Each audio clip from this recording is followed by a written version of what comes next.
আল্লাহর নবীর এই জীবনের একটা পাঠ আপনাদেরকে শোনাই, মনোযোগ দিয়ে। আল্লাহ রাসূলের ধাত্রীমা ছিলেন হালিমাতুস সাদিয়া রাদিয়াল্লাহু আনহা।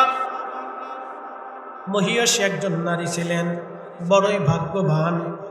ভাগ্য গুণে মানুষ নবী পায়, ভাগ্য গুণে মানুষ মুসলমান হয়, ভাগ্য গুণে মানুষ ইমানদার হয়, ভাগ্য গুণে মানুষ নবীর আশিক হয়, ভাগ্য গুণে মানুষ ওলি হয়, ভাগ্য গুণে মানুষ ওলি আল্লাহর মুহিব্বিন হয়। কি কথা কন না কেন? বুঝতে কি কোনো অসুবিধা হচ্ছে? বুঝে যাবে, এগুলি ভাগ্য গুণে হয়, নসিব গুণে হয়। আল্লাহর নবীজি তশরিফ আনলেন পৃথিবীতে। প্রিয় নবীজি পৃথিবীতে তশরিফ আনলেন, দোলনার ভিতরে শোয়া। হালিমাতুস সাদিয়া বলতেছেন, আমি রসুলকে দেখার জন্য গেলাম, যাই দেখি দোলনার ভিতরে সুদর্শন চমৎকার সুন্দর একটা বাচ্চা দোলনার ভিতরে শুয়ে রাখা হয়েছে। এত সুন্দর জীবনে কোনোদিন আমি কোনো মানুষ দেখিনি। দোলনার ভিতরে শোয়া, সবুজ রেশমের কাপড়, নিচে সাদা রেশমের কাপড়। তার চেহারা থেকে নূর আসতেছিল, নূর আসতেছিল চেহারা থেকে। অ্যাটেনশন, আল্লাহর হাবিব বলতেছেন, হযরত হালিমা বলতেছেন, আমি রসুলকে দেখার জন্য গেলাম, সুন্দর চেহারা দেখে আমি মোহিত হয়ে গেলাম যে মানুষ কি করে এত সুন্দর হতে পারে। এই জন্য আল্লাহ রসুল বলতেন, আনা মালিহুন ওয়া আখি ইউসুফ সাবিহু, আমি লাল সুন্দর, আমার ভাই ইউসুফ তিনি সাদা সুন্দর। নবীজি লাল সুন্দর ছিলেন, লাল সুন্দর, এত সুন্দর ছিলেন যে পৃথিবীতে এরকম মানুষ পাওয়া খুব দুষ্কর। আমরা শোনেন, আমরা অনেক সময় ভাবি হযরত ইউসুফ আলাইহিস সালাম পৃথিবীর সেরা সুন্দর। না, ইউসুফ আলাইহিস সালাম আদম আলাইহিস সালাম থেকে অর্ধেক সুন্দর ছিলেন। মানব জাতির মধ্যে বেশি সুন্দর ছিলেন হযরত আদম আলাইহিস সালাম। আল্লাহ তিনাকে ইচ্ছা করে, আল্লাহর দেওয়া ইচ্ছা অনুযায়ী তার সুরত, গঠন, কাঠামো, নাক, মুখ, চোখ, কান আল্লাহ ইচ্ছা করে বানাইছিলেন। একসাথে বলবেন আল্লাহু আকবার। আল্লাহর ইচ্ছা হয়েছিল, সবই আল্লাহর ইচ্ছা, কিন্তু প্রথমটা আল্লাহ নিজে কুদরতি হাতে আল্লাহ পাক রব্বুল আলামিন স্ট্রাকচার তৈরি করে দিয়েছিলেন। আদম আলাইহিস সালাম ছিলেন সেরা সুন্দর। আদম আলাইহিস সালামের অর্ধেক সুন্দর ছিলেন ইউসুফ আলাইহিস সালাম। মহিলারা ইউসুফ আলাইহিস সালামের চেহারা দেখে আঙ্গুল কাটতে, কমলা কাটতে যায় তারা তাদের হাত কেটে ফেলে দিয়েছে। কমলা লেবু কাটতে যায় তারা তাদের হাত কেটে ফেলে দেয়। আম্মা জান আয়েশাকে জিজ্ঞেস করা হলো, মা, মিশরের নারীরা ইউসুফ আলাইহিস সালামকে দেখে কমলা লেবু কাটতে যায় হাত কেটে ফেলে দিয়েছে, তারা যদি নবীকে দেখতো তাহলে রসুল কেমন সুন্দর বলবেন কি? আম্মা জান আয়েশা সিদ্দিকা রাদিয়াল্লাহু আনহা তিনি ডাক দেয়া বললেন, মক্কার মানুষ যদি তারা আমার রসুলকে, ইউসুফকে ওই জায়গা না দেখে যদি তারা আমার নবীকে দেখতো তাহলে তারা শুধু আঙ্গুল কাটতো না, আঙ্গুল কেটে কেটে কেটে কেটে কলিজা পর্যন্ত কেটে যাইতো। তারা বুঝতেই পারতো না কলিজা কেটে যায়। একবার জোরে বলা যাবে কি সুবহানাল্লাহ? কলিজা যে কেটে যাচ্ছে এটা বুঝতেই পারছে। আমার নবীজি এত সুন্দর, হযরতি ইউসুফ আলাইহিস সালামের চাইতে আমার নবী আরো মহা সুন্দর ছিলেন। কেমন সুন্দর বুঝাইতেছি। হযরতে হালিমাতুস সাদিয়া বলতেছিলেন, আমি নবীজির দিকে তাকায় রইলাম, দেখলাম কেমন সুন্দর বাচ্চা। এমন সময় দেখি নবীজির জুলফি মুবারকের মাঝখান যে ভুরু আছে, মাঝখানে যে কপাল, এই কপালের ভিতর থেকে একটা নূর মুবারক বের হইয়া খেলালাস সামা, মধ্য আকাশ পর্যন্ত নূর চলে গেল। একবার জোরে বলবেন কি মারহাবা? মধ্য আকাশ পর্যন্ত নূর চলে গেল, মধ্য আকাশ খেলালাস সামা। আমি ওইখানে চুমা দিলাম। আমি তার দুধ পান করাইতে লাগলাম। অসুস্থ ছিলাম, সুস্থ হয়ে গেলাম। আমার উট দুর্বল ছিল, রশি ছিঁড়ে উট দৌড়াইয়া দৌড়াইয়া কাবা শরীফের সামনে যায় সেজদার মধ্যে পড়ে গেল।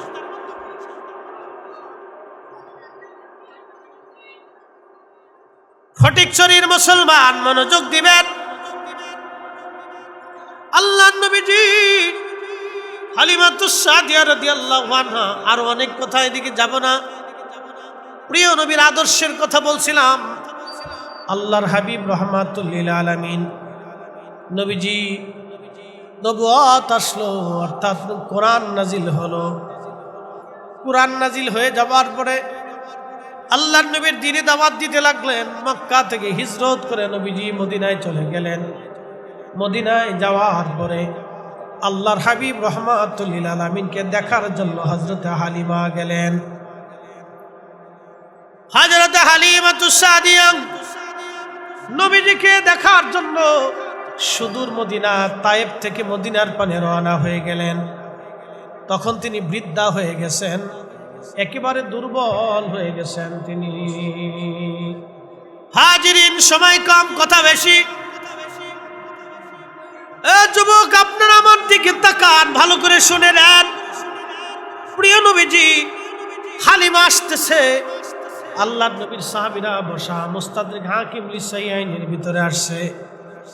আল্লাহর নবী সাহাবায়ে কেরাম নিয়ে বসে আছেন। আহা, আল্লাহর নবীর ধাত্রী মা হালিমাতুস সাদিয়া রাদিয়াল্লাহু আনহা যখন আসছে, উনি দূর থেকে দেখতেছেন হযরত হালিমা আমার দিকে আসেন। আল্লাহর নবী হঠাৎ করে দাঁড়ায় গেলেন। আল্লাহর নবী সাহাবীরা দাঁড়ায় গেল। একটু সুবহানাল্লাহ বলবেন। নবীজি দাঁড়ায় গেলেন, সাহাবীরা দাঁড়ায় গেল। সাহাবীরা দাঁড়ায় গেল। এমন সময় নবীজির গা মোবারকে চাদর। ও যুবক, আমার দিকে তাকাবেন, আদর্শ রাসূল থেকে শিখে দেন। লাকাদ কানা লাকুম ফি রাসূলিল্লাহি উসওয়াতুন হাসানাহ। আল্লাহ কোরআনে মালিক বলতেছে, কোরআনে মালিক বলতেছে, এ মানব জাতি, আমার বান্দারা, আমার রাসূলের আদর্শ তোমাদের জন্য উত্তম। আমার রাসূলের আদর্শ তোমাদের জন্য উত্তম আদর্শ। একবার জোরে বলা যাবে কি মারহাবা। আমার নবীর আদর্শ তোমাদের জন্য উত্তম মডেল, উত্তম আদর্শ। অ্যাটেনশন, আমার দিকে তাকাবে, ভালো করে বুঝে যাবেন। আল্লাহর নবী দাঁড়ায় গেলেন। একসাথে বলবেন সুবহানাল্লাহ। কেন দাঁড়াইছেন? হালিমাতুস সাদিয়া রাদিয়াল্লাহু আনহা আসতেছেন। হালিমা দামি না নবী দামি? জোরে জোরে জোরে। হালিমা মর্যাদাবান না নবী মর্যাদাবান? নবীজি দাঁড়ায় গেলেন হযরত হালিমাতুস সাদিয়ার জন্য। নিজের গায়ের চাদরখানা তিনি বিছাই দিলেন।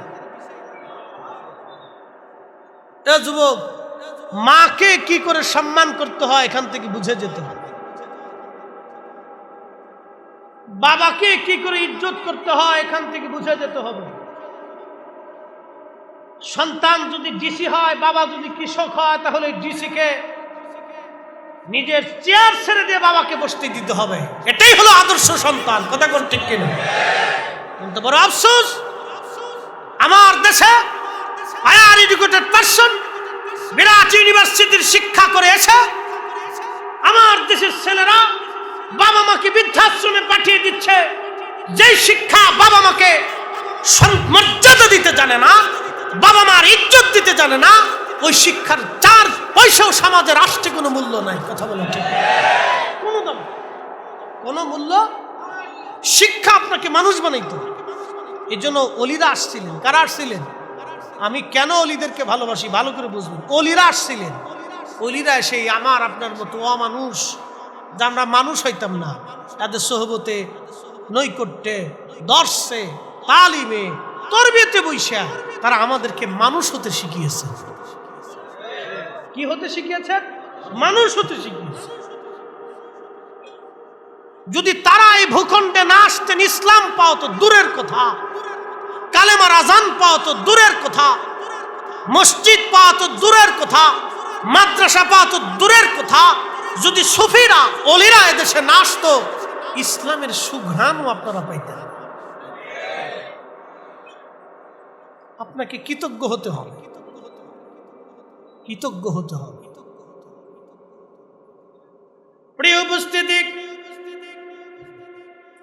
হযরত হালিমাতুস সাদিয়াকে দেখে নবীজি দাঁড়ায় গেলেন, গায়ের চাদর খানা বিছাই দিলেন, সাহাবীরা সরে গেলেন। মহিলা আসতেছে নবীজির কাছে, সাহাবীরা সরে গেলেন। সাহাবীরা যখন সরে গেলেন, আল্লাহর নবী দাঁড়ানো, গায়ের চাদর বিছাই দিলেন আমার নবী। আহা, কত বড় আদর্শ! কোরআন বলতেছে, ওয়া ইন্নাকা লাআলা খুলুকিন আযীম।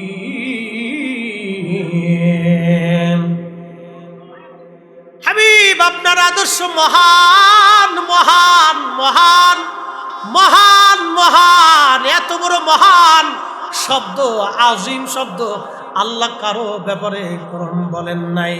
ওয়া ইন্নাকা লাআলা খুলুকিন আযীম, সৃষ্টির মধ্যে আপনি মহান আদর্শ, মহান আদর্শ, আপনি মহান আদর্শওয়ালা। আপনার মতো আদর্শওয়ালা আর কেউ নাই, আপনি মহান আদর্শওয়ালা, মহান আদর্শওয়ালা। ওই নবীকে যারা গালি দিবে, ওই নবীর চরিত্র নিয়ে যারা বাজে কথা বলবে, সে হিন্দু ধর্মগুরু হোক, মুসলিম ধর্মগুরু হোক, নাস্তিক হোক, আস্তিক হোক, সে যেই হোক না কেন, সে যেই হোক না কেন, আমরা মনে করব তার জন্মে ভেজাল আছে। কোন সন্দেহ? সন্দেহ নেই, কোন সন্দেহ। অতুল্লিন বাদা যালিকা যালিম। নবী গো, আপনাকে যারা গালি দেয়, আপনার চরিত্র নিয়ে যারা কটূক্তি করে, আপনি রাসূলের শানকে যারা খেলাপ করে, আমার হাবিব আপনি শুনে রাখেন, তাদের জন্মে ভেজাল আছে, ত্রুটি আছে, তাদের জন্মে বিচ্যুতি আছে, যার কারণে তারাই সমস্ত বাজে কথা আপনি নবী সম্পর্কে উত্থাপন করতে পারে। একসাথে বলবেন আল্লাহু আকবার। কোরআন শরীফ থেকে আল্লাহ নিজে বলে দিয়েছে। অ্যাটেনশন, মাকে কি করে সম্মান করতে হয় নবীজি প্র্যাকটিক্যাল শিখাইতেছে, প্র্যাকটিক্যাল শিখাইতেছে। আচ্ছা বলেন তো, আমি যত বড় বক্তা হই, আমার মায়ের কাছে আমার কোনো দাম আছে? কোনো দাম। আমরা যত বড় শিক্ষিত হই, বাবার কাছে আমার কোনো মূল্য আছে? বাবা বাবা, তার একদিনের মাথার ঘায়ে, মাথা থেকে যে ঘাম পড়ে গেছে, এর মূল্য আপনি পরিশোধ করতে পারবেন? অসম্ভব। বলতেছি, ইয়া রাসূলুল্লাহ, আমি ছোট্টকালের একটা জিনিস জানতে চাই। বলে, আম্মা কি বলে? বলতেছে, হুজুর, ছোট্টকালে আপনি আমার ডান স্তনের দুগ্ধ পান করেছেন, কোনোদিনও বাম স্তনের দুগ্ধ আপনারে পান করাইতে পারি নাই। হুজুর, কারণ কি বলবেন নি? আপনি ডান স্তনের দুধ পান করেছেন, কোনদিন বাম স্তনের দুধ পান করেন নাই নবী, কারণ কি বলবেন নি? আল্লাহর নবী মুস্কি হাসি দিয়ে বলেন, মা, আমি তখনও জানতাম আমার একটা দুধ ভাই আছে। আল্লাহু আকবার। না না, হয় না, আরো জোরে বলেন আল্লাহু আকবার। আপনি মায়ের কোলে কি করেছেন মনে আছে? হ্যাঁ, কথা কন না, মনে আছে? আমরা 2 বছর বয়সে কি করছি মনে আছে? 5 বছরেরটা মনে আছে, 10 বছরেরটা আছে, আজ থেকে 10 বছরের কথাই তো ভুলে গেছেন, ঠিক কিনা? আমার নবীর বয়স তখনও 50। হালিমাতুস সাদিয়া বলে, হুজুর, আপনি আমার কোলের মধ্যে ডান স্তনের দুধ পান করতেন, বামেরটা করেন নাই, কারণ বুঝলাম না। আল্লাহর নবী মুস্কি হাসি দেখায়, মা, আমি বামেরটা করি না, আমি তখনও জানতাম আমার একটা দুধ ভাই আছে, যদি দুধ পান করে সব শেষ করে দেয় আমার ভাইয়ের হক নষ্ট হবে, সে ক্ষুধার্ত থাকবে। একবার জোরে বলা যাবে কি মারহাবা। আর আমরা বড় ভাই ছোট ভাই ভাই বাপ মরে যাওয়ার সাথে সাথে মারামারি শুরু করে দিচ্ছি। কথা কন না কেন? বাবা মরে যাওয়ার সাথে সাথে ভাইয়ে বোনে কিলে কিলি মারামারি ফাঁসরা বসি যুদ্ধ বিগ্রহ থানা পুলিশ এরপরে অমুক চেয়ারম্যান মেম্বার এগুলো আইনে এনে বিচার সালিশ করতে দিতেছে। আর আল্লাহর হাবিব শেষ শেষ খুব মনোযোগ দিন। আল্লাহর হাবিব রাহমাতুল লিল আলামিনের এই পবিত্র আদর্শ রহমতের নবী, তিনি আমাদেরকে শিক্ষা দিয়ে গেছেন যে ছোটকাল থেকে নবীজি শিশুকালেই তার ভাইয়ের হক রক্ষা করছেন। এটার নাম ইসলাম। শুধু নামাজ পড়ে মসজিদ থেকে এসে খাবারে ফরমালিন দিবেন, অন্যের মাল ছিনিয়ে নেওয়ার চিন্তা করবেন, অন্যের জমি কারার চিন্তা করবেন, টাকা মেরে দেওয়ার ধান্দা করবেন, টাকা মেরে দিয়ে হজে যাবেন, টাকা মারার পরে বুজুর্গ হবেন, অন্যের সম্পদ মেরে দিয়ে হাজি সাহেব হবেন, সার পয়সাও দাম নাই, এটাকে ইসলাম বলে না। কি কথা বলেন ঠিক না? আমার বিষয় হচ্ছে ঈদ মিলাদুন নবী সাল্লাল্লাহু আলাইহি সাল্লামের তাৎপর্য এবং রাসূল করিম সাল্লাল্লাহু আলাইহি ওয়াসাল্লামের আদর্শ খুবই ইম্পর্টেন্ট বিষয়। যদিও এই বিষয় আপনারা অনেক আলোচনা উলামায়ে কেরামের কাছ থেকে শুনেছেন, তারপরেও আপনাদের সামনে কিছু কথা উপস্থাপন করব। আজকের মাহফিলটা কেন দামি? প্রথমে এটা আসি, মাহফিলটা কেন বরকতময় তার বাস্তবতার প্রথম কথা আমি আপনাদের সামনে তুলে ধরি। শোনেন, আমাদের মাথায় টুপি আছে না? টুপি কি দিয়ে বানানো? পাথর, মাটি না কাপড়? কাপড় দিয়ে বানানো। মনোযোগের সাথে কথা শুনবে। একই কাপড় দিয়ে আমার পাগড়ি বানানো, একই কাপড় দিয়ে লুঙ্গি বানানো হয়, একই কাপড় দিয়ে মোজা বানানো হয়, একই কাপড় দিয়ে অন্য অন্য পোশাক আশাক বিভিন্ন ধরনের পোশাক তৈরি করা হয়। আচ্ছা বলেন, টুপি মাথার থেকে পড়ে গেলে নিচ থেকে উঠাইয়া ঝাড়া দিয়ে অনেকে চুমা খায়, মাথায় লাগায়। যেই কাপড়ের টুপি দিয়ে টুপি বানানো হলো, একই কাপড়ের কাপড় দিয়ে লুঙ্গি বানানো হলো। লুঙ্গিতে কেউ চুমা দেয় না, কিন্তু টুপিতে চুমা দেয়। একসাথে বলবেন না মারহাবা? কিসে চুমা দেয়? টুপিতে। বলে কারণ কি? টুপিতে এই জন্য চুমা দেয় যে টুপি তাজ আল্লাহর হাবিবের মাথাতে এটা শোভা পেয়েছে। রসুলের পবিত্র মাথা মুবারকে টুপি শোভা পাওয়ার জন্য যদি দুনিয়ার এক টুকরা কাপড়ের দাম বেড়ে যায়, আমার রসুল করিমের সাথে এই মাহফিলের সম্পর্ক মিলাদুন নবী হওয়ার কারণে এই মাহফিলের দাম এবং মাহফিল যারা সাজাইলো আসলো সবারই দাম আমার রসুলের কারণে বেড়ে গেছে। কথা বলেন ঠিক কিনা? বুঝে গেছে? সূত্র সহ এই স্কোয়ার প্লাস বি স্কোয়ার, একবারে সহজ সূত্র, কোনো ঝামেলা নেই। জীবনের প্রথম সূত্র। খুব মনোযোগ দিয়ে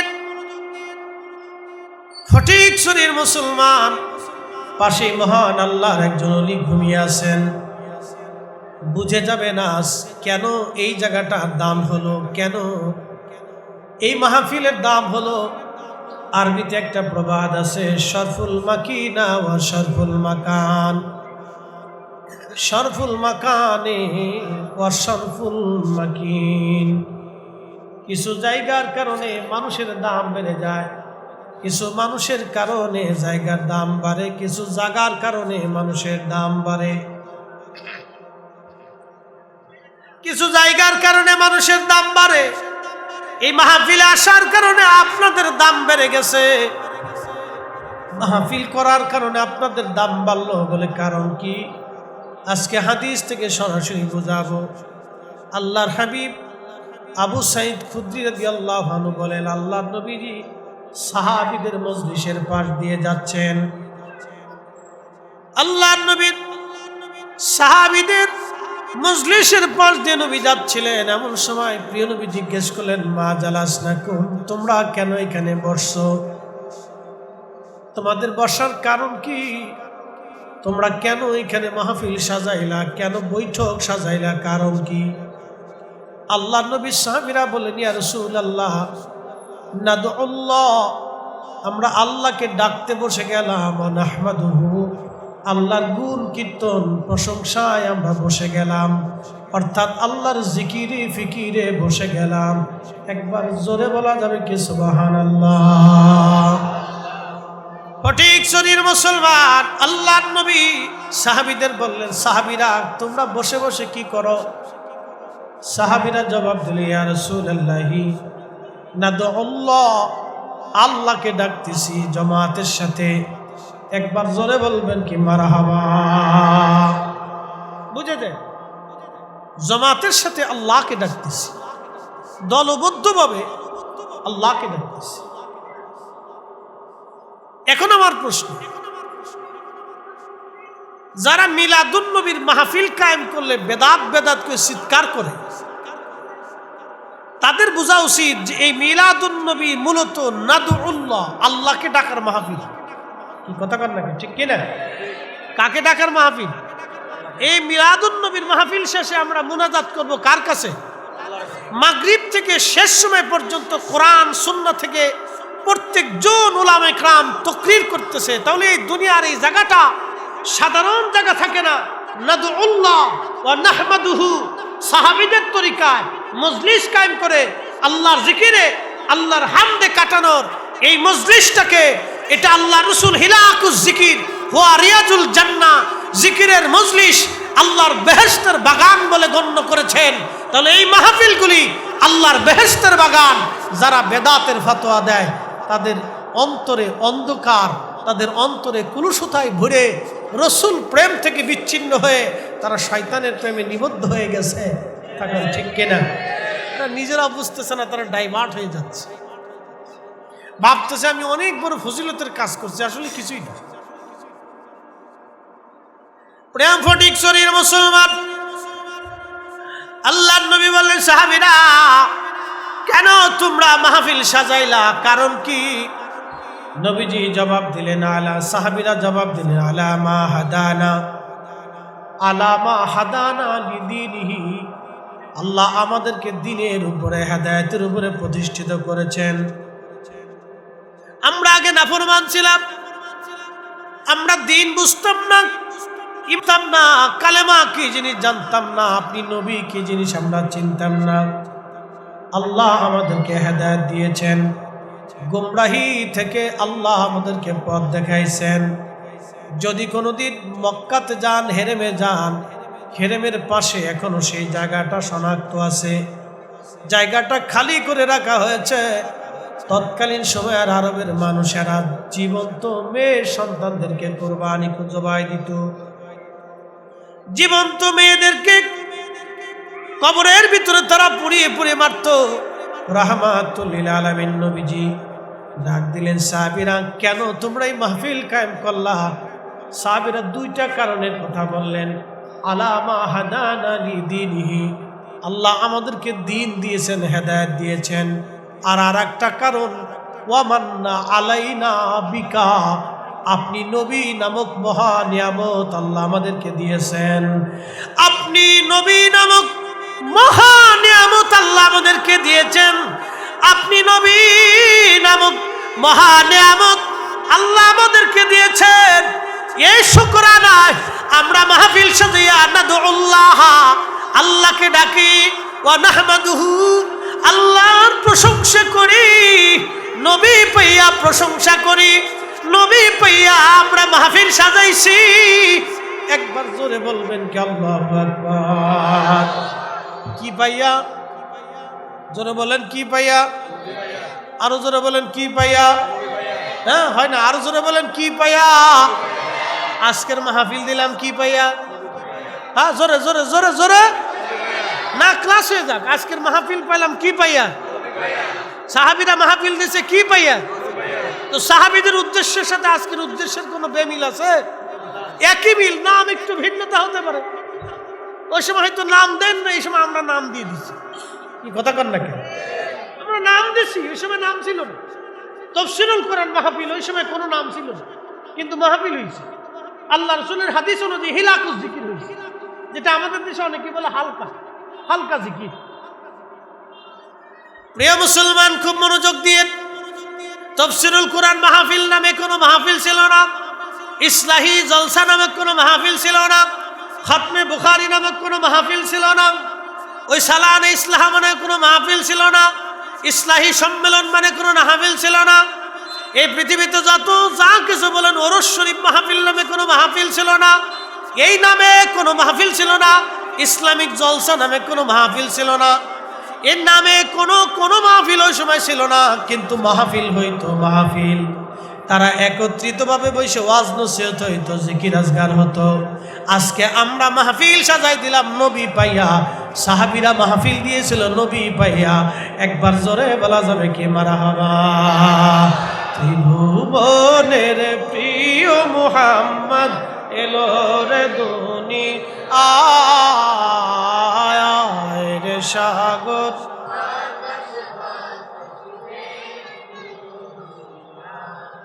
আয় রে সাগর,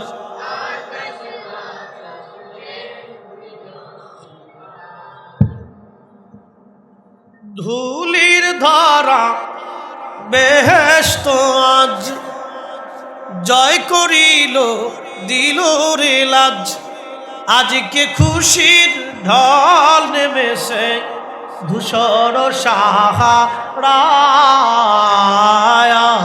রে সাগর, আকাশ বাতাস দেখবি যদি আয় রে সাগর।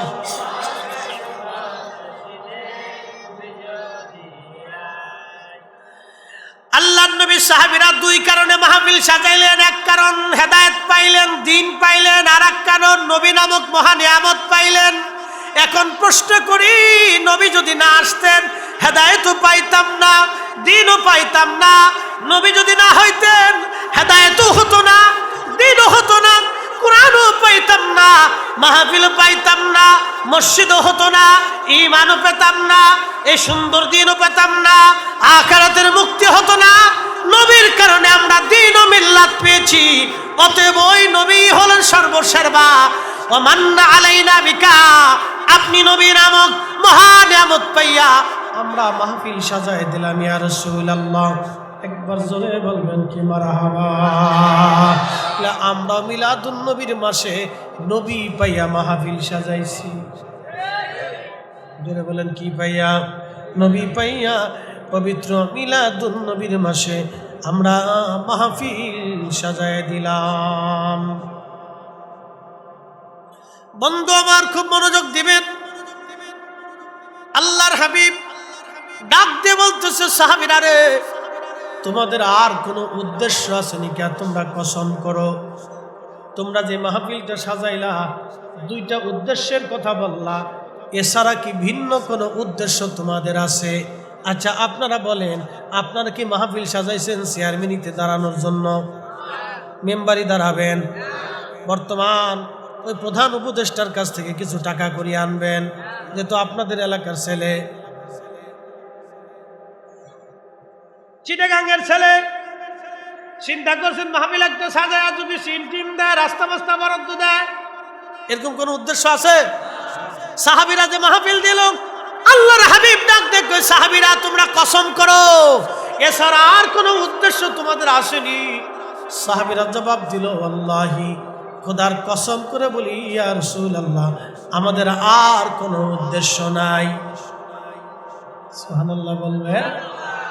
আমাদের আর কোনো উদ্দেশ্য নাই, শুধু দুই কারণে বসলাম। একটা কারণ আপনি নবী পাইলাম, দুই কারণ আমরা দিন পাইলাম, ঈমান পাইলাম। এই কারণে আজকে আমরা মাহফিল সাজাইলাম। আল্লাহর হাবিব ডাক ডাকে, সাহাবীরা রে, তোমাদেরকে সন্দেহ করতেছি, বিষয়টা এরকম না। সাহাবীরা, তোমাদেরকে সন্দেহ করি কারণ তোমরা আমার ছাত্র, তোমাদেরকে সন্দেহ করার কোনো কারণ নাই। কারণ সাহাবীরা নবীর আদর্শে আদর্শবান ছিলেন, সাহাবীরা নবীর রঙে রঙিন ছিলেন, সাহাবীরা নবীর প্রেমে নিজেকে মাতোয়ারা বানিয়েছিলেন। এই জন্য সাহাবী আল্লাহ নবী বলেন আল্লাহ আল্লাহ ফি আসহাবি, আল্লাহ আল্লাহ ফি আসহাবি। আমার উম্মত, আমার সাহাবীদের ব্যাপারে আল্লাহকে ভয় করো, সাহাবীদের ব্যাপারে আল্লাহকে ভয় করো। লা তাত্তাখিদুহুম ওয়ারাদাম মিন বাদি, আমার ইন্তেকালের পরে আমার সাহাবীদের সমালোচনা করবে না, তাদের গালি দিবে না, কঠোর ভাষা ব্যবহার করবে না, তাদের ত্রুটি বিচ্যুতি গলে খুঁজে খুঁজে বের করবে না। একবার জোরে বলবেন কি মারহাবা। আল্লাহর নবী বললেন আর কোনো উদ্দেশ্য আছে কি তোমরা বলো। সাহাবীরা বলেন আল্লাহর কসম করে বলি ইয়া রাসূলুল্লাহ, আমাদের আর কোনো উদ্দেশ্য নাই। আল্লাহর নবী রাহমাতুল লিল আলামিন ডাক দিয়ে বলেন সাহাবীরা রে, তোমাদেরকে আমি সন্দেহ করতেছি, বিষয়টা এরকম না, তোমাদেরকে সন্দেহ করতেছি না, কিন্তু তোমরা শুনে নাও সাহাবীরা ভালো করে জেনে নাও। ফাতানি জিবরিল আলাইহিস সালাতু ওয়াস সালাম, আমার কাছে জিবরাইল আমিন এসেছে। ফাখবিরনি, অতঃপর আমাকে খবর দিয়ে গেছে, আমারে বলে গেছে তোমাদের এই মজলিসখানা দেখার পরে আমার মালিক আমার আল্লাহ সমস্ত ফেরেশতাদের সামনে নিয়ে তোমাদের এই মজলিসখানা নিয়ে আমার আল্লাহ তোমাদেরকে নিয়ে বাহিকুমুল মালায়েকা ফেরেশতাদের সামনে তোমাদের বিষয় নিয়ে আল্লাহ অহংকার করতেছে, গর্ব করতেছে। একবার আওয়াজ তুলে জোরে বলেন ইয়া রাসূলুল্লাহ, চিৎকার মেরে জোরে বলেন আল্লাহু আকবার। না হয় না, আর উচ্চ আওয়াজে বলেন আল্লাহু আকবার। এই মাহফিল পাইয়া, মাহফিলের জন্য খুশিকে বেজারকে আল্লাহ কইেন না, আবার বেজারকে খুশিকে ইউবাহিবুকুমুল মালায়েকা। আল্লাহর নবী বলতেছেন সাহাবীরা রে, তোমাদের এই মজলিসখানা দেখার পরে আল্লাহর ফেরেশতাদের সামনে গর্ব করে। কি গর্ব? ফেরেশতাদেরকে আল্লাহ বলেছেন ওয়াইদ ক্বালা রাব্বুকা লিল মালাইকাতি ইন্নী জাইলুন ফিল আরদি খলিফা। ফেরেশতারা রে, আমি দুনিয়ার ভিতরে খলিফা পাঠাবো, প্রতিনিধি আমি পাঠাবো।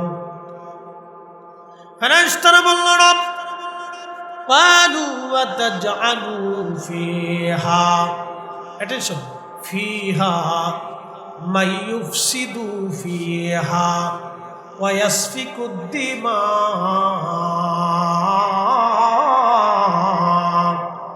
এমন কি জাতি আপনি দুনিয়ার মধ্যে পাঠাবেন যারা মারামারি করবে, কাটাকাটি করবে, রক্তপাত করবে, ফ্যাসাদ বাঁধাবে। যারা মারামারি করবে, কাটাকাটি করবে, রক্তপাত করবে, ফ্যাসাদ বাঁধাবে, অশান্তি বাঁধাবে, বিশৃঙ্খলা বাঁধাবে। আজকে ইসলাম বুঝে যাবেন আপনি।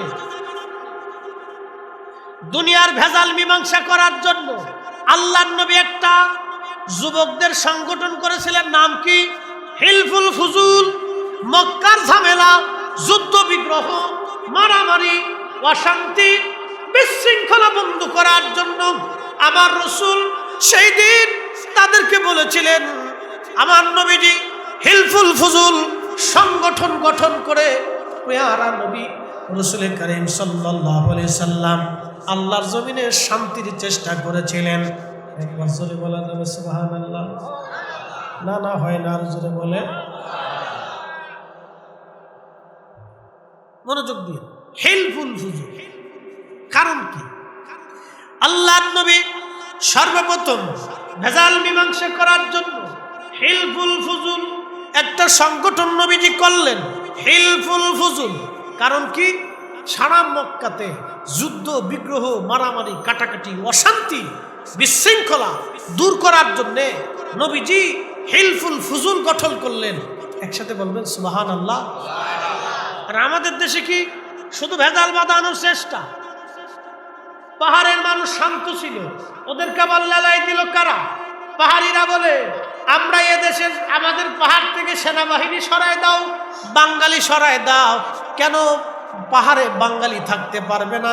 এটা তো ওদের বাপের দেশ না। 30 লক্ষ শহীদের বিনিময়ে আমরা 1 ইঞ্চি করে মাটি পেয়েছি। পাহাড়িদের কথায় পাহাড় থেকে বাঙালি সরতে পারে না। এটা আমার জমিন, এই জমিনের জন্য প্রয়োজন বোধে আমরা প্রত্যেকটা বাঙালি রক্ত দেওয়ার জন্য প্রস্তুত। কথা বলেন ঠিক কিনা? 30 লক্ষ মানুষ শহীদ হয়েছে বাংলাদেশের প্রত্যেকটা ইঞ্চি মাটির জন্য। পাহাড়িরা উড়ে এসে দাবি করবে যে পাহাড়ে কোনো বাঙালি থাকতে পারবে না। আমরা কি কোনোদিন বলেছি যে আমার ঢাকা শহরে পাহাড়িরা আসতে পারবে না? কথা কেন কেন বলেছেন? এই ফটিকছড়ির মানুষ কি কখনো বলেছে পাহাড়িরা ফটিকছড়ি আসতে পারবে না, পাহাড়িরা চট্টগ্রামে থাকতে পারবে না? আমরা বলেছি পাহাড়িরা যে সমান অধিকার, বাঙালির সমান অধিকার। ওরা বলে আমরা পাহাড়ি, আমরা বলি তোমরা পাহাড়ি না, তোমরা বাঙালি। আমার যেমন অধিকার তোমারও সেমন অধিকার।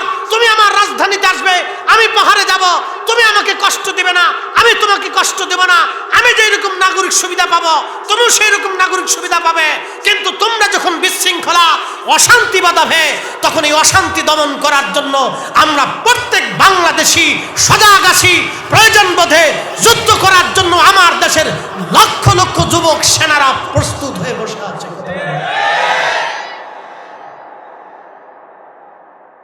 মাঝে মধ্যে এগুলি আমার দেশে বিশৃঙ্খলা তৈরি করার অভিপ্রায়, অশান্তি বাঁধন। সমান অধিকারের দেশে আমার জুলুস আমি করব, হামলা করার অধিকার রাখে কে? আমার মাহফিল আমি করব, বন্ধ করার অধিকার রাখে কে? কি কথা কন না কেন? ঠিক কিনা? এদেশে পীর থাকবে, মাজার থাকবে, তরিকা থাকবে, সুন্নিয়ত থাকবে, দাস্তে জুলুস থাকবে, মিলাদুন নবী থাকবে, তাফসীর মাহফিল থাকবে, ওয়াজ মাহফিল থাকবে। যার যার কাজ শেষে করুক, কেউ কাউকে বাধা না দিক, সবাই সমানভাবে যার যার অধিকারে শেষে কাজ করুক। আমরা কারোটা বাধা দিতে যাই না। দেখেছেন কোন সুন্নিরা সুফিরা জীবনে করে দিন কোন মানুষকে আঘাত করে তরিকা প্রচার করে নাই। খাজা বাবা আজমেরি, খাজা বাহাউদ্দিন নকশবন্দ বুখারী, মুজাদ্দিদ আল ফিসানি সরহিন্দি, হযরত শাহজালাল আমিনী মুজাররদি, 360 আউলিয়া, অসংখ্য আউলিয়া আতকিয়া জমিনের ভিতরে এসেছিলেন। তারা মানুষকে ভালোবাসা দিয়ে, মহাব্বত দিয়ে তারা মানুষের কাছে আল্লাহর দ্বীন পৌঁছায় দিয়ে গেছেন। এটা ওলির জমিন, আল্লাহর ওলির জমিন। এ জমিনে ওলিদের দেওয়া ইসলাম আমরা দেখব। কথা বলেন ঠিক কিনা? আল্লাহর ফেরেশতারা বলতেছে তাজআলু ফিহা মাইয়ুফসিদু, ওরা ফসাদ করে। আমার দিকে তাকান, কি করবে? ফসাদ বাঁধাবে। আচ্ছা, নাবির নিচে হাত বেঁধে নামাজ পড়া এটা তো আজকের তরিকা না, এটা আমার নবীর দেওয়া তরিকা। কথা ঠিক কিনা? আমরা তো 1450 বছর পর্যন্ত হকের উপরে আছি।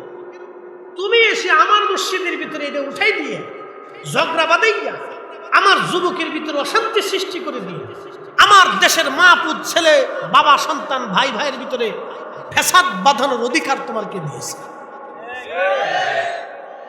আমরা 20 টাকার তারাবির নামাজ 1450 বছর ধরে এই জমিনে চলতেছে। শাহজালাল আমিনী 750 বছর আগে এসেছে। 800 বছর আগে থেকে জমিনে দিন আসতেছে। 800 বছর ধরে আমরা তো ঠিকই রাসূলের তরিকা, সাহাবায়ে কেরামের তরিকা আমরা তারাবির নামাজ 20 টাকা পড়তেছি। তুমি এসে আমার মসজিদের ভিতর ফিতনা ফাসাদ বাঁধাইয়া 8 টাকা করে গিয়া আমার দেশের ভেজালে গ্রামে অশান্তি বাঁধানোর তুমি কে? এই কথা কার নাকি? এগুলি ফসাদ। এগুলি কি? জোরে কর না, এগুলি কি? এগুলি হচ্ছে ডিভাইডেড নীতি। মুসলমানদেরকে ভাগ করে দাও, এক এক ভাগে এক এক মুসলমান থাকুক, ঐক্যবদ্ধ না থাকুক। আজকে যারা সবার বাংলাদেশে যত মুসলমান মুসলিম দল আছে, ইসলামী দল আছে, সুন্নি হোক অন্য ঘরানার হোক, যারা হোক, সবাই মিলে যদি এক টেবিলে বসে রাষ্ট্র সংস্কারের কাজে সবাই সবাইকে সহযোগিতা করত, তাহলে আশা করি আমাদের ভিতরে আর দ্বন্দ্ব থাকতো না। কথা বল ঠিক কিনা? আমরা তো এটাই চাই, আমরা তো এটাই চাই। যার কাজ শিখে কেউ কারো আঘাত না করুক, কারো অধিকার কেউ হরণ না করুক, আমরা এটাই চাই। আজকে দেখেন বড় আশ্চর্য আফসোসের সাথে কথা বলতে হয়। আপনি ভারতের মুম্বাই মহারাষ্ট্রের দিকে যদি তাকান, ওরা ভাবছিল মুসলমান বুঝি ঝিমিয়ে গেছে। আমার রসুলকে, আমার হাবিব আল্লাহর পেয়ারা মেহবুবের নামে বাজে কথা বলেছে ভারতের মহারাষ্ট্রের এক ধর্মগুরু। আল্লাহ মাফ করুক আমাদেরকে, আমরা কোনো সনাতন ধর্মের গুরু তাদের ধর্মীয় কোনো উপাসনালয় নিয়ে, তাদের ধর্মীয় কোনো দেবতা নিয়ে আমরা কখনো কটূক্তি করি না। এটা আমাদের ইসলাম বহির্ভূত কাজ, কথা কোন ঠিক কিনা? তাদের কোনো ধর্মীয় উপাসনায় নিয়ে, তাদের কোনো ধর্মীয় ব্যক্তিত্ব নিয়ে আমরা আলেমরা কটূক্তি কখনো করি না। কিন্তু তারা মাঝে মধ্যে আমার রসুলের শানে এই সমস্ত বাজে বাজে কথা বলে মুসলমানদেরকে উস্কিয়ে দেয়, মুসলমান হত্যার নীল নকশা করে। আজকে মহারাষ্ট্রে লক্ষ লক্ষ মুসলমান রাস্তায় নেমেছে আমার রসুলের পক্ষে স্লোগানের জন্য, নবীর ইজ্জতের পক্ষে দাঁড়িয়েছে। আমরা বাংলার সুন্নি জনতা, আমাদের আকাবিরদের পক্ষ থেকে যদি ডাক আসে, তাহলে বাংলাদেশের লক্ষ লক্ষ কোটি কোটি সুন্নি জনতা নবীর পক্ষে ঘর থেকে বের হয়ে আসবে। কথা বলেন ঠিক না?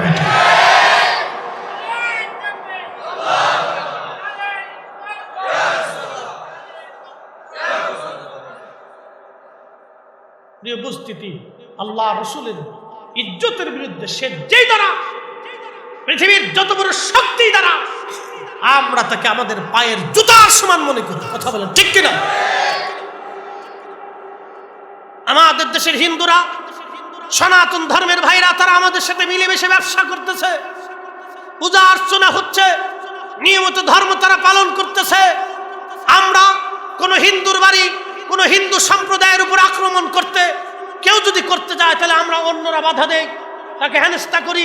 আমরা সেই মুসলমানদের পক্ষ না নিয়ে আমরা হিন্দুর পক্ষ নেই। কথা কোন ঠিক কিনা? এটা অসাম্প্রদায়িক বাংলাদেশ। আমরা সাম্প্রদায়িকতায় বিশ্বাসী না। বিশেষ করে আমরা সুন্নি যারা আছি, তারা আমরা কখনোই অন্য ধর্মের প্রতি কটাক্ষ করে অন্যের ধর্মের মানুষকে আমরা কষ্ট দেওয়ার পক্ষপাতী না। কি কথা বলেন ঠিক কিনা? এবং সুন্নি পীর মাশায়েখরা কখনো এগুলি শিক্ষা, এটা রাসূলুল্লাহর আদর্শ, এটা আল্লাহর হাবিবের শিক্ষা। আমি শিক্ষাটার দিকে পরে চলে যাব, প্রিয় রাসূলের আদর্শের দিকে চলে যাব। খুবই মনোযোগ দিয়ে শুনেন প্রিয় উপস্থিতি, ফটিকছড়ির মুসলমান, আল্লাহর হাবিব আল্লাহর নবী ডাক দিয়ে বলেন, সাহাবীরা, তোমাদের এই মজলিসখানা দেখার পরে আল্লাহ গর্ব করে, ফেরেশতারা সেই দিন বলেছিল, রব, ওরা মারামারি করবে, কাটাকাটি করবে, রক্তপাত করবে, বিশৃঙ্খলা করবে। দেখেন, আপনাকে ইসলাম বুঝে যেতে হবে। শুধু টুপি মাথায় দিয়ে নামাজ পড়ার নাম ইসলাম না। ইসলাম হলো সমাজ থেকে বিশৃঙ্খলা, অশান্তি দূর করে দেওয়া। কি কথা কন না কেন, ঠিক কিনা? অশান্তি, রক্তপাত সমাজ থেকে নির্মূল করা, রাষ্ট্র থেকে অশান্তি, বিশৃঙ্খলা, রক্তপাত, এগুলিকে বন্ধ করে দেওয়ার নাম ইসলাম। ইসলাম হচ্ছে আপনার ইসলাম হচ্ছে আমানতের প্রতি, এবং ইসলাম হচ্ছে ইহসানের প্রতি, এবং ইসলাম হচ্ছে ন্যায়ের প্রতি নিজেকে নিবদ্ধ রাখা। কখনো অন্যায়কে নবী প্রশ্রয় দেন নাই। আপনি যদি আল্লাহর নবীর জীবনী দেখেন, প্রথম থেকে একেবারে শেষ পর্যন্ত আল্লাহর নবী 40 বছর পর্যন্ত নবীজি, কোরআন তখনও নাজিল হয় নাই, আল্লাহর নবী মক্কায় কাটাইলেন। বলেন, কোনোদিন কি নবীজি একটা থাপ্পড় কাউকে মারছে? কোনোদিন কি নবী মিথ্যা কথা বলেছে? কোনোদিন নবী কি কাউকে গালি দিয়েছে? আল্লাহর নবী কোনোদিন কি কোনো মহিলার দিকে বাঁকা নজরে তাকিয়েছে? বরং হিলফুল ফুজুল করে ওই কঠিন সময়ে নবীজি ফাসাদ, পৃথিবী থেকে, মক্কা থেকে বিশৃঙ্খলা, যুদ্ধ দূর করার জন্য নবী সংগঠন করলেন। দেখেন, তখনও কোরআন নাজিল হয় নাই। আল্লাহর নবী শান্তির জন্য, বিশৃঙ্খলা, ফাসাদ দূর করার জন্য নবীজি তখন হিলফুল ফুজুল করে সংগঠন করে যুদ্ধ বিগ্রহ বন্ধ করার জন্য চেষ্টা করলেন। তিনি আমার আপনার নবী রাহমাতুল লিল আলামিন। এই নবীর চরিত্র নিয়ে কোনো ধর্মগুরু, হিন্দু হোক আর বৌদ্ধ হোক, খ্রিস্টান হোক আর ইহুদি হোক, কোন ধর্মগুরু, কোন ব্যক্তিত্ব যখন এই নবীর চরিত্র নিয়ে বাজে কথা বলবে, আমরা সুন্নি জনতা কখনো ছেড়ে দেব না। কি কথা বলেন, ঠিক কিনা? কখনোই হতেই পারে। আল্লাহর হাবিবের আদর্শ বড় চমৎকার। 40 বছরের জীবন দেখেন আপনি, কত সুন্দর ছিল আমার নবীর জীবন। আহা, একটু কথা বলবেন, নবীজি 40 বছরে কি একটা মিথ্যা বলছে? জীবনের শেষ সময় পর্যন্ত কি মিথ্যা বলেছে? কখনো একটা শব্দ মিথ্যা বলেন নাই। শুধু মিথ্যা না, জীবনে কোনোদিন একটা ফায়সা শব্দ উচ্চারণ করেন নাই, জীবনে গীবত করেন নাই। দেখেন আমরা ওয়াজ করি, আমরা অমুক ভালো না তমুক ভালো না নানান সময় বলে ফেলে দেই, এটা আমাদের ভুল।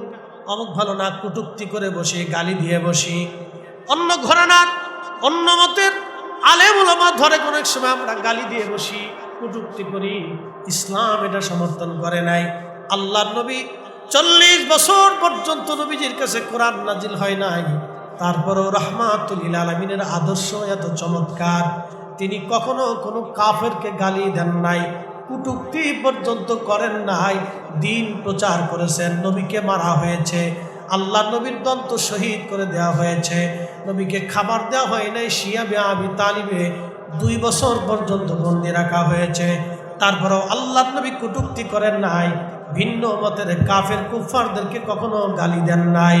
একবার জোরে বলা যাবে কে মারহাবা।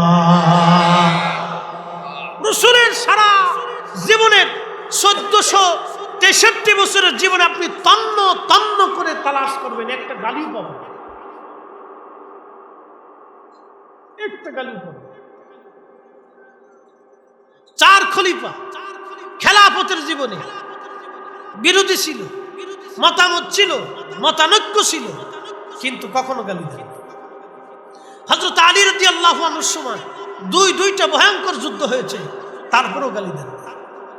ইমাম হুসাইন রাদিয়াল্লাহু আনহু যুদ্ধের ময়দানে দাঁড়ানো, তখনও গালি দেন। একসাথে বলা যাবে আল্লাহু আকবার? হয় না, আরো জোরে বলুন আল্লাহু আকবার। এটা আমাদের আদর্শ, এটা আমাদের কি আদর্শ। ভিন্ন মত হতে পারে, রাজনীতি আলাদা হতে পারে, রাজনীতির ব্যক্তিত্ব আলাদা হতে পারে, গালি দেওয়া যাবে না, কটূক্তি করা যাবে না, ব্যক্তি সম্পর্কে বেহা মন্তব্য করা যাবে না। প্রিয় মুসলমান, খুব মনোযোগ দিয়ে আল্লাহর হাবিব রাহমাতুল লিল আলামিন নবীজি, আল্লাহর নবীজি ডাক দিয়ে বলতেছে, সাহাবীরা তোমাদের মজলিসখানা দেখার পরে আল্লাহ ফেরেশতাদের মজলিসে আল্লাহ অহংকার করে। ফেরেশতারা বলল, আল্লাহ এরা কি মারামারি করবে, কাটাকাটি করবে? আল্লাহ বললেন ক্বালা, ফেরেশতারা আরো বলল, আনাহানু নুসাব্বিহু বিহামদিকা ওয়া নুকাদ্দিসু লাক। ও আল্লাহ, আমরাই তো আপনার হাম করি, আপনার জিকির করি নতুন করে। এই মানব জাতি দুনিয়াতে বানানোর কি দরকার আছে? প্রিয় মুসলমান আমার, খুবই মনোযোগ দিয়ে শুনবেন। আল্লাহ বললেন, ফেরেশতারা ইন্নী আ'লামু মা লা তা'লামুন, আমি যা জানি তোমরা জানো না। বলে প্রশ্ন রাখবেন, ফরিদি হুজুর কারণ কি, কি জন্য আল্লাহ কথাটা বললেন? ফেরেশতারা জানতো না এই মানব জাতির ভিতরে আল্লাহ রাহমাতুল লিল আলামিন পাঠাবে। এই মানব জাতির ভিতরে নূরে মুহাম্মাদি আসবে। এই মানব জাতির ভিতরে সৃষ্টির আল্লাহর সবচেয়ে প্যারা মেহবুবকে আল্লাহ পাঠাবে। ফেরেশতারা এটা জানতো না। ফেরেশতারা জানতো না এই মানব জাতির সঙ্গে আমার আল্লাহর প্রেম হবে। প্রশ্ন করি, জবাব দিবেন। জিন জাতিদের ভিতরে কি খাজা বাবা আজমিরি আছে? একসাথে বলেন। হুজুর গাউসে পাক আছে? জিন জাতির ভিতরে কি মুজাদ্দিদ আল ফিসানি, বাহাউদ্দিন নাশবন বুখারী, শাহজালাল ইয়ামিনী আছে? তার মানে জিনদের ভিতরে আপনি কোনো ওলি পাবেন না। অথচ কোরআন বলতেছে, ওয়ামা খালাকুতুল জিন্না ওয়াল ইনসা ইল্লা লিয়াবুদুন। আমি মানুষ আর জিন 2টা জাতি বানাইলাম আমি আল্লাহর গোলামি করার জন্য, কিন্তু জিনদের সাথে আল্লাহর প্রেম হয় নাই। জিনদের সাথে আল্লাহর প্রেম হয় নাই। কোটি কোটি বছর জিনেরা পৃথিবীতে চলতেছে, কোটি কোটি বছর পৃথিবীতে জিনেরা চলে, জিনদের সাথে আল্লাহর প্রেম হয় নাই। আল্লাহর প্রেম হলো এই মানুষের সাথে। আল্লাহ বানাইলেন কত জাতি, হইল না তার প্রেম প্রীতি। এই যে সূর্য আছে, নক্ষত্র আছে, আল্লাহর কোরআন বলতেছে আলাম তারা আন্নাল্লাহা ইয়াসজুদু লাহু মান ফিস সামাওয়াতি ওয়া মান ফিল আরদ। হুজুর, নবমণ্ডল, ভূমণ্ডল,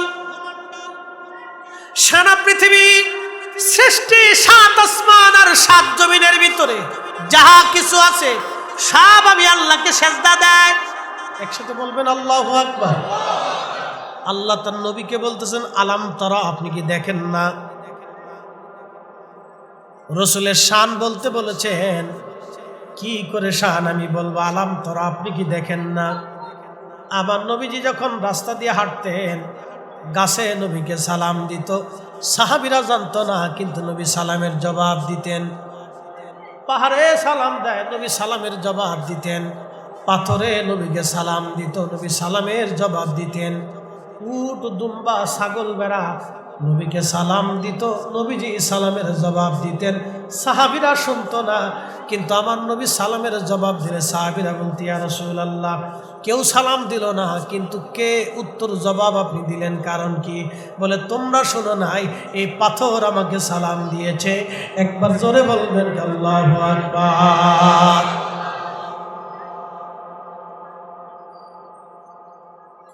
এই জন্য আল্লাহ বলেন আলাম তারা, আপনি কি দেখেন না? সূর্য নবীরে সালাম দেয়, চাঁদে নবীকে সালাম দেয়।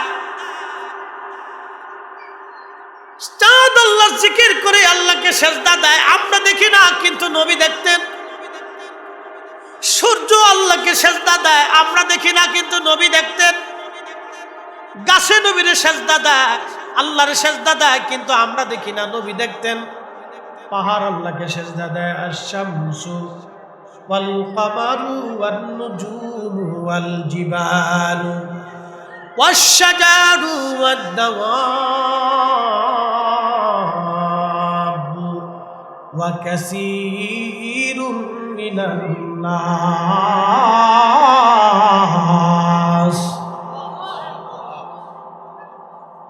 আল্লাহ ডাক দেখে, হাবিব, সূর্য আমাকে সেজদা দেয়, চাঁদ আমাকে সেজদা দেয়, নক্ষত্র আমাকে সেজদা দেয়, পাহাড় আমাকে সেজদা দেয়, গাছ আমার সেজদা দেয়। পৃথিবীতে সৃষ্টিতে যত জীব জন্তু আছে, প্রাণীকুল আছে, সব আমি আল্লাহর সেজদা দেয়। যার জীবন আছে, সব আমি আল্লাহর সেজদা দেয়। ওয়া কাসীরুম মিনান নাস, কিছু মানুষ আমি আল্লাহর সেজদা দেয়। আল্লাহ বানাইলেন কত জাতি, হইল না তার প্রেম প্রীতি। অবশেষে মানুষ বানায়, অবশেষে মানুষ বানায় প্রেমের কারণে। প্রেমের ডোরি বান্দরে মদিনার শনে। কথা কন না কেন? ওরে প্রেমের ডোরি বান্দরে মদিনার শনে। সালাতুন ইয়া রাসূলুল্লাহ আলাইকুম, সালাতুন ইয়া রাসূলুল্লাহ, সালামুন ইয়া হাবিবাল্লাহ। ফটিকছড়ির মুসলমান, তাহলে আল্লাহর প্রেম হলো নবীদের সাথে, আল্লাহর প্রেম হলো ওলিদের সাথে। কি কথা কোন ঠিক কিনা? আল্লাহর প্রেম হলো কার সাথে? ওলিদের সাথে। একসাথে বলবেন না মারহাবা? তাহলে আমাদের প্রেম হবে ওলিদের সাথে, নবীর সাথে। কি কথা কোন না ঠিক কিনা? যদি আমাদের প্রেম আল্লাহর নবী ওলিদের সাথে হয়, তকদীর বড় বুলন্দ। এই জন্য আমরা বারবার বলি, ফিরে যাও, লা ইউমিনু আহাদুকুম হাত্তা আকুনা আহাব্বা ইলাইহি মিন ওয়ালিদিহি ওয়া ওয়ালাদিহি ওয়ান নাসি আজমাইন। ব্যাখ্যা করে হাদিসটাকে পাঠ পাঠ করে আপনাকে শোনাইতেছি। আল্লাহ বানাইলেন কত জাতি,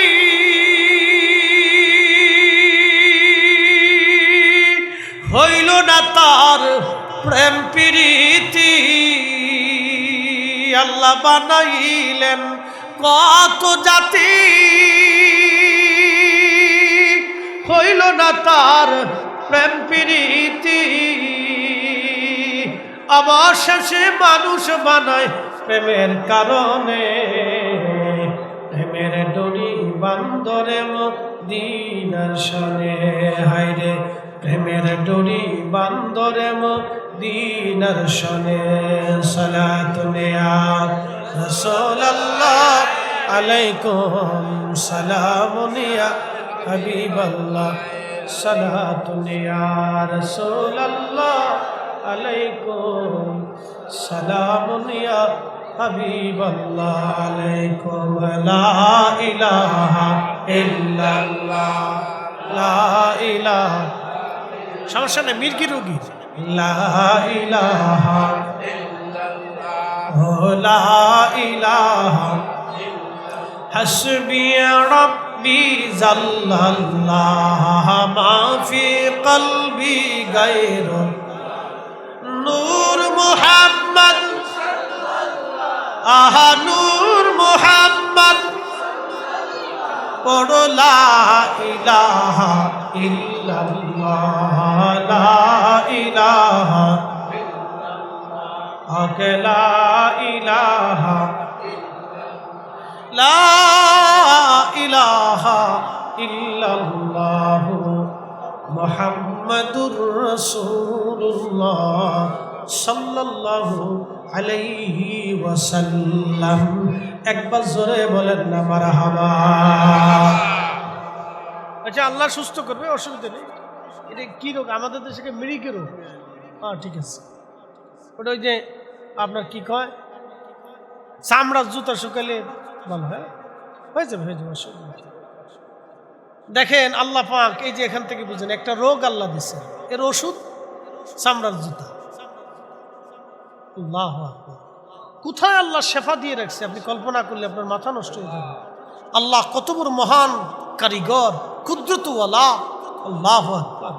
তার ওই জুতার ভিতরে ওই একটু বদ একটা পচা গন্ধ আছে, এটা আপনি সহসা পাবেন না, নাকের কাছে নিলে পাবেন একটা আলাদা সেন্ট আসে। এই সেন্টটা নাকে যাওয়ার সাথেই তার সুস্থতা ফিরে আসে আস্তে আস্তে। এটা আল্লাহর মহান কুদরত। আর চিকিৎসা বিজ্ঞানীরা কত বড় মেধাবী যে এটারে খুঁজে এইভাবে তালাশ করে ফেলছে। আল্লাহু আকবার। আল্লাহ তাদের মেধার ভিতরে এটা দিয়ে দিত। প্রিয় মুসলমান, খুব মনোযোগ দিয়ে, মানুষ বড় আশ্চর্য সৃষ্টি আমার আল্লাহর। মানুষ বড় আশ্চর্য সৃষ্টি আমার আল্লাহর। এই মানুষের সাথে আল্লাহর প্রেম, এই মানুষের সাথে আল্লাহর প্রেম, অন্য কোনো বস্তুর সাথে আল্লাহর প্রেম হলো না। এই মানুষের সাথে আল্লাহর প্রেম হয়ে গেল। এই মানুষের সাথে ভালোবাসার জন্য আমার আল্লাহ মানব জাতি বানাইলেন। এই জন্য আমরা ফিরে ফিরে বারবার আল্লাহর দিকে ফিরে যেতে হবে। আল্লাহ রসুলের গোলামির দিকে আমাদেরকে ফিরে যেতে হবে। একটু মনোযোগ দিয়ে, আল্লাহ রাব্বুল আলামিন সেই দিন ফেরেশতাদেরকে বলতেছে, ফেরেশতারা আমি যা জানি তোমরা তা জানো না। এই মানব জাতির ভিতরে আখিরি নবী আসবে, এটা মানব জাতি জানতো না, ফেরেশতা জাতি জানতো না, এটা আল্লাহ নিজে জানতেন। আল্লাহ তার রসুলকে মানব জাতির মধ্যে পাঠাবে, এগুলি ফেরেশতারা জানতেন না, এটা আল্লাহ রাব্বুল আলামিন জানতেন। এই জন্য আল্লাহর নবীর কোনো শানকে, কোনো বিষয়কে আপনারা ছোট করে দেখবেন না, সাবধান। যদি ছোট করে দেখেন তাহলে মহা বিপদ হয়ে যাবে। আল্লাহর হাবিবের কোনো বিষয়কে ছোট করে দেখবেন না, কোনো বিষয়কে ছোট করে দেখবেন না, তাহলে মহা বিপদ হয়ে যাবে। বলছিলাম নবীজির আদর্শের কথা, আল্লাহর হাবিবের আদর্শের কথা আজ বলে দিয়ে যায়। পৃথিবীতে তশরিফ আনলেন, 40 বছর বয়সে কোরআন নাজিল হলো। এই 40 বছর কেন, 63 বছরের জীবনে কোনোদিন মিথ্যা কথা বলেন নাই, কোনো মানুষ ঠকান নাই। নবীজি ছিলেন জীবন্ত ব্যাংক, মক্কার জীবন্ত ব্যাংক ছিলেন আল্লাহর নবী। মক্কার মানুষ আল্লাহর হাবিবের কাছে অর্থ করি, সম্পদ পয়সা করি জমা দিতেন। যেইভাবে জমা দিতেন সেইভাবে আল্লাহর নবী তারা ওইভাবেই ফিরাই দিতেন। জীবনে কোনোদিন কোন সময়ের জন্য নবীদের আমানতের খেয়ানত হয় নাই। একসাথে বলবেন আল্লাহু আকবার। না হয় না, আরো জোরে। আমরা কি মূলত এই সুন্নত আমাদের জীবনে বাস্তবায়ন করতে পারছি? পারি। জীবনে কোনোদিন একটা মিথ্যা বলেন না, এটা আমরা বাস্তবায়ন করতে পারি। জীবনে কোনোদিন কোনো মানুষকে, কোনো সৃষ্টিকে, কোনো প্রাণীকে ধোঁকা দেন না, এটা আমরা পারি না। জীবনে কোনোদিন কখনো কোনো সময়ের জন্য কাউকে একটা গালি দেন নাই, ফাহাসা কথা বলেন নাই, আমরা পারি না। জীবনে কোনোদিন কোনো সময়ের জন্য কোনো নারীর দিকে নবীজি কখনো বাঁকা নজরে, কুনজরে কখনোই তাকান নাই, আমাদের জীবনে এটা হয় নাই। জীবনে কোনোদিন কোনো সময়ের জন্য আল্লাহর হাবিব রাহমাতুল লিল আলামিন অন্যায় করে কাউকে একটা থাপ্পড় পর্যন্ত নবী কখনো মারেন নাই, এটা আমাদের জীবনে বাস্তবায়ন করতে পারিনি। জীবনে কোনোদিন কোনো সময়ের জন্য প্রতিবেশী আশেপাশের মানুষ নবীকে দ্বারা কষ্ট পান নাই, আমরা এই সুন্নত জীবনে আদায় করতে পারি নাই। আল্লাহর নবীর এই জীবনের একটা পাঠ আপনাদেরকে শোনাই, মনোযোগ দিয়ে। আল্লাহ রাসূলের ধাত্রীমা ছিলেন হালিমাতুস সাদিয়া রাদিয়াল্লাহু আনহা। মহিয়সী একজন নারী ছিলেন, বড়ই ভাগ্যবান। ভাগ্য গুণে মানুষ নবী পায়, ভাগ্য গুণে মানুষ মুসলমান হয়, ভাগ্য গুণে মানুষ ইমানদার হয়, ভাগ্য গুণে মানুষ নবীর আশেক হয়, ভাগ্য গুণে মানুষ অলি হয়, ভাগ্য গুণে মানুষ অলি আল্লাহর মুহিব্বিন হয়। কি কথা বল না কেন? বুঝতে কি কোনো অসুবিধা হচ্ছে? বুঝে যাবে, এগুলি ভাগ্য গুণে হয়, নসিব গুণে হয়। আল্লাহর নবীজি তশরিফ আনলেন পৃথিবীতে। প্রিয় নবীজি পৃথিবীতে তশরিফ আনলেন, দোলনার ভিতরে শোয়া। হালিমাতুস সাদিয়া বলতেছেন, আমি রসুলকে দেখার জন্য গেলাম, যাই দেখি দোলনার ভিতরে সুদর্শন চমৎকার সুন্দর একটা বাচ্চা দোলনার ভিতরে শুয়ে রাখা হয়েছে। এত সুন্দর জীবনে কোনোদিন আমি কোনো মানুষ দেখিনি। দোলনার ভিতরে শোয়া, সবুজ রেশমের কাপড়, নিচে সাদা রেশমের কাপড়, তার চেহারা থেকে নূর আসতেছিল, নূর আসতেছিল চেহারা থেকে। অ্যাটেনশন, আল্লাহর হাবিব বলতেছেন, হযরত হালিমা বলতেছেন, আমি রসুলকে দেখার জন্য গেলাম, সুন্দর চেহারা দেখে আমি মোহিত হয়ে গেলাম যে মানুষ কি করে এত সুন্দর হতে পারে। এই জন্য আল্লাহ রসুল বলতেন, আনা মালিহুন ওয়া আখি ইউসুফ সাবিহুন, আমি লাল সুন্দর, আমার ভাই ইউসুফ তিনি সাদা সুন্দর। নবীজি লাল সুন্দর ছিলেন, লাল সুন্দর, এত সুন্দর ছিলেন যে পৃথিবীতে এরকম মানুষ পাওয়া খুব দুষ্কর। আমরা শোনেন, আমরা অনেক সময় ভাবি হযরত ইউসুফ আলাইহিস সালাম পৃথিবীর সেরা সুন্দর। না, ইউসুফ আলাইহিস সালাম আদম আলাইহিস সালাম থেকে অর্ধেক সুন্দর ছিলেন। মানব জাতির মধ্যে বেশি সুন্দর ছিলেন হযরত আদম আলাইহিস সালাম। আল্লাহ তিনাকে ইচ্ছা করে আল্লাহর দেওয়া ইচ্ছা অনুযায়ী তার সুরত, গঠন, কাঠামো, নাক, মুখ, চোখ, কান আল্লাহ ইচ্ছা করে বানাইছিলেন। একসাথে বলবেন আল্লাহু আকবার। আল্লাহর ইচ্ছাই হয়েছিল, সবই আল্লাহর ইচ্ছা, কিন্তু প্রথমটা আল্লাহ নিজে কুদরতি হাতে আল্লাহ পাক রব্বুল আলামিন স্ট্রাকচার তৈরি করে দিয়েছিলেন। তো আদম আলাইহিস সালাম ছিলেন সেরা সুন্দর।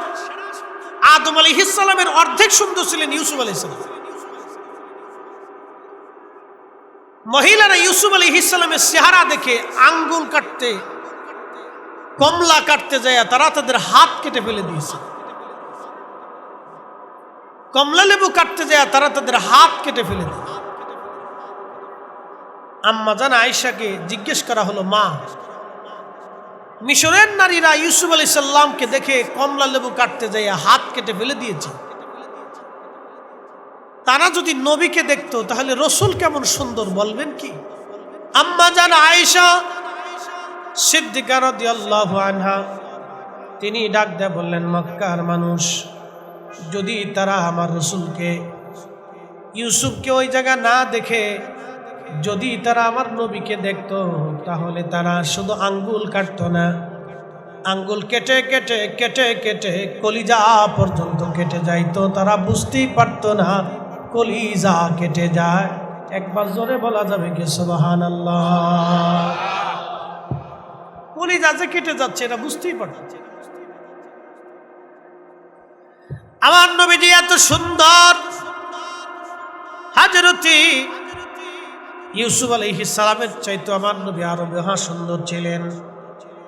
কেমন সুন্দর বুঝাইতেছি, হযরতে হালিমাতুস সাদিয়া বলতেছিলেন, আমি নবীজির দিকে তাকায় রইলাম, দেখলাম কেমন সুন্দর বাচ্চা। এমন সময় দেখি নবীজির জুলফি মুবারকের মাঝখান যে ভুরু আছে, মাঝখানে যে কপাল, এই কপালের ভিতর থেকে একটা নূর মুবারক বের হইয়া খেলালাস সামা, মধ্য আকাশ পর্যন্ত নূর চলে গেল। একবার জোরে বলবেন কি মারহাবা? মধ্য আকাশ পর্যন্ত নূর চলে গেল, মধ্য আকাশ খেলালাস সামা। আমি ওইখানে চুমা দিলাম, আমি তার দুধ পান করাইতে লাগলাম। অসুস্থ ছিলাম, সুস্থ হয়ে গেলাম। আমার উট দুর্বল ছিল, রশি ছিঁড়ে উট দৌড়াইয়া দৌড়াইয়া কাবা শরীফের সামনে যায় সেজদার মধ্যে পড়ে গেল।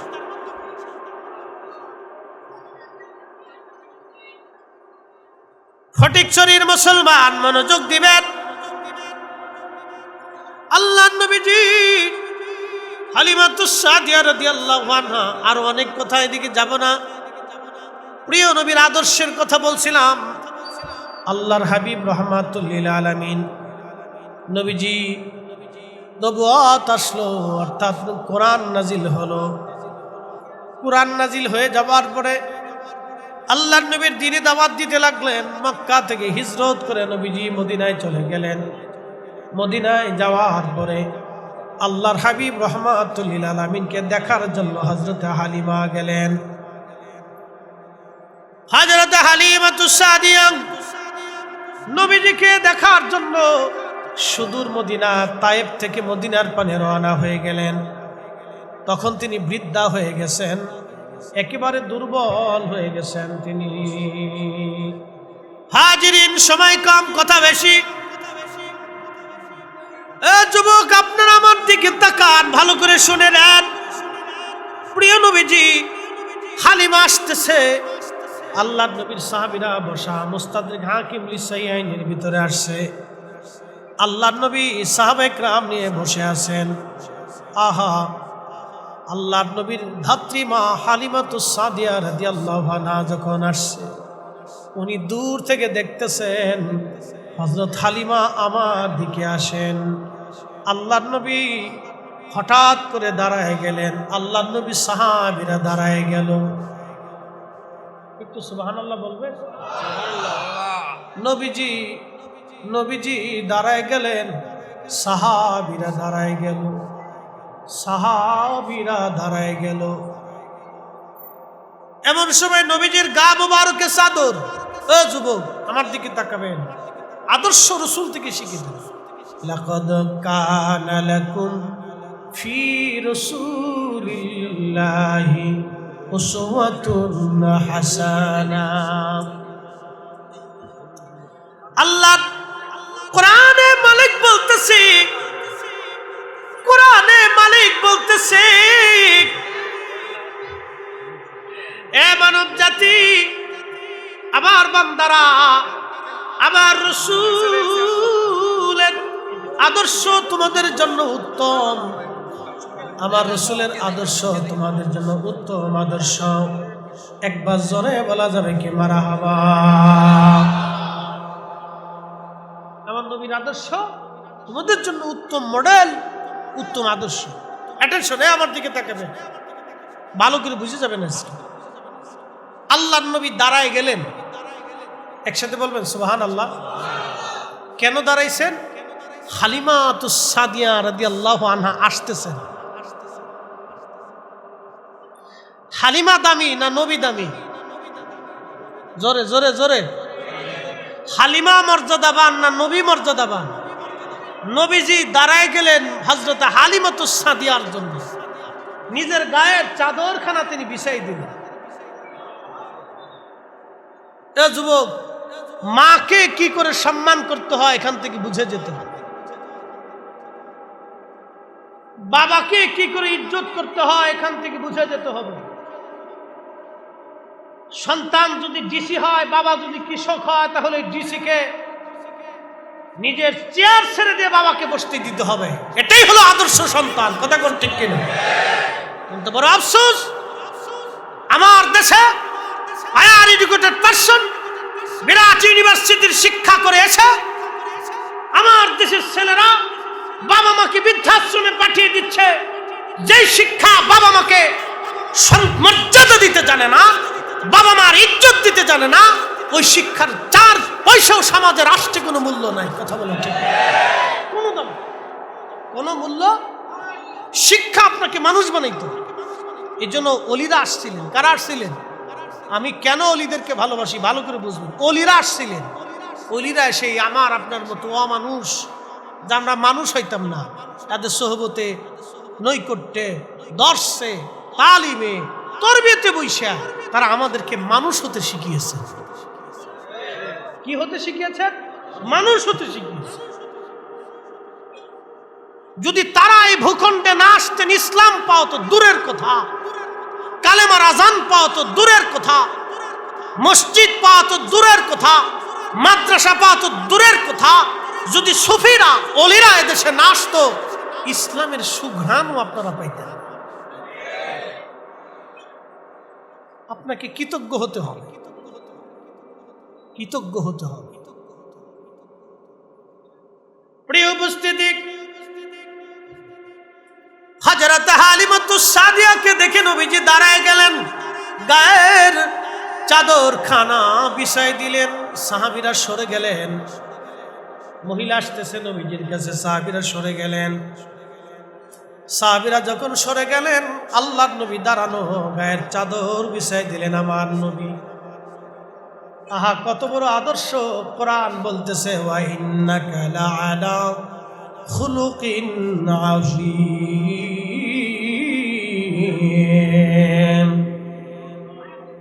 হাবিব, আপনার আদর্শ মহান মহান মহান মহান মহান। এত বড় মহান শব্দ, আজিম শব্দ আল্লাহ কারো ব্যাপারে কোরআন বলেন নাই।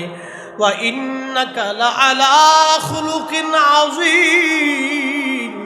সৃষ্টির মধ্যে আপনি মহান আদর্শ, মহান আদর্শ, আপনি মহান আদর্শওয়ালা। আপনার মতো আদর্শওয়ালা আর কেউ নাই। আপনি মহান আদর্শওয়ালা, মহান আদর্শওয়ালা। ওই নবীকে যারা গালি দিবে, ওই নবীর চরিত্র নিয়ে যারা বাজে কথা বলবে, সে হিন্দু ধর্মগুরু হোক, মুসলিম ধর্মগুরু হোক, নাস্তিক হোক, আস্তিক হোক, সে যেই হোক না কেন, সে যেই হোক না কেন, আমরা মনে করব তার জন্মে ভেজাল আছে। কোনো সন্দেহ? সন্দেহ নেই, কোনো সন্দেহ। অতুল্লিন বাদা যালিকা যালিম। নবী গো, আপনাকে যারা গালি দেয়, আপনার চরিত্র নিয়ে যারা কটূক্তি করে, আপনি রাসূলের শানকে যারা খেলাপ করে, আমার হাবিব আপনি শুনে রাখেন, তাদের জন্মে ভেজাল আছে, ত্রুটি আছে, তাদের জন্মে বিচ্যুতি আছে, যার কারণে তারাই সমস্ত বাজে কথা আপনি নবী সম্পর্কে উত্থাপন করতে পারে। একসাথে বলবেন আল্লাহু আকবার। কোরআন শরীফ থেকে আল্লাহ নিজে বলে দিয়েছে।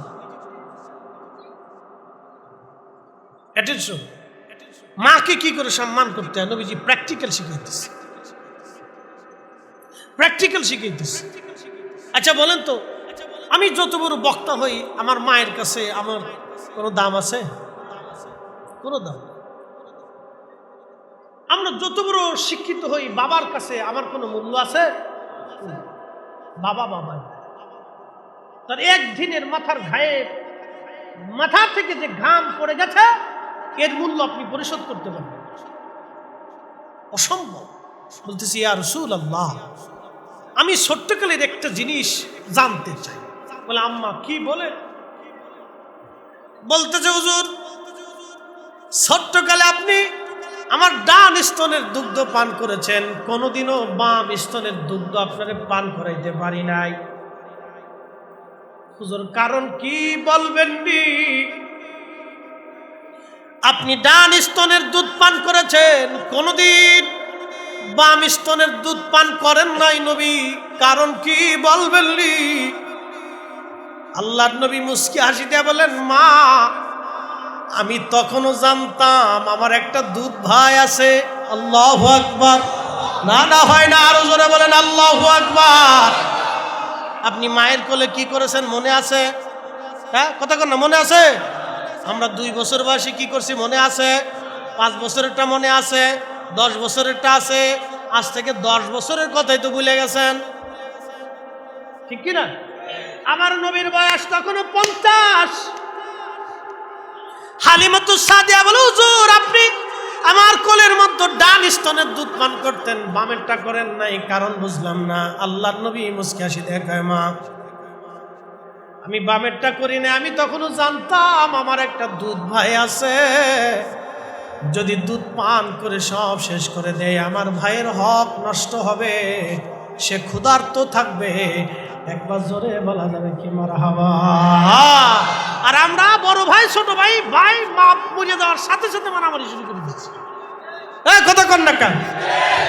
বাবা মরে দেওয়ার সাথে সাথে ভাইয়ে বোনে কিলে কিলি মারামারি ফাঁসরা বসি, যুদ্ধ বিগ্রহ, থানা পুলিশ, এরপরে অমুক চেয়ারম্যান মেম্বার, এগুলো আইনে এনে বিচার সালিশ করতে দিচ্ছে। আর আল্লাহর হাবিব, শেষ শেষ, খুব মনোযোগ দিন।